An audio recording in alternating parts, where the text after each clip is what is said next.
মিরপুরে আজকের সকালটা যেন নাইম শেখের। একের পর এক বাউন্ডারিতে ছুটছিলেন টাইগার এই ওপেনার।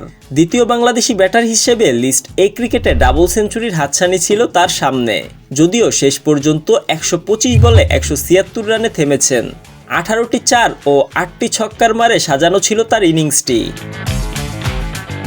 নাইমের ঝড়ো ব্যাটিংয়ে ডিপিএলের রেকর্ড সংগ্রহ পেয়েছেন প্রাইম ব্যাংক ক্রিকেট ক্লাব। নির্ধারিত ৫০ ওভারে ৮ উইকেট হারিয়ে ক্লাবটির সংগ্রহ ৪২২ রান।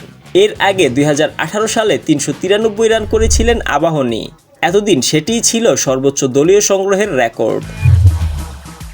ঢাকা প্রিমিয়ার লিগে আজ রোববার থেকে শুরু হয়েছে তৃতীয় রাউন্ড। ঢাকার ৩ ভেন্যুতে চলছে ৬ দলের খেলা। মিরপুর শেরেবাংলা স্টেডিয়ামে মুখোমুখি হয়েছে প্রাইম ব্যাংক ক্রিকেট ক্লাব এবং ব্রাদার্স ইউনিয়ন। মিরপুরে টসে জিতে প্রাইম ব্যাংককে ব্যাটিংয়ের আমন্ত্রণ জানায় ব্রাদার্স ইউনিয়ন। সাব্বির হোসেনকে নিয়ে নাইম শেখ দারুণ শুরু এনে দেন। রানের ফোয়ারা ছুটিয়ে এগোতে থাকেন নাইম।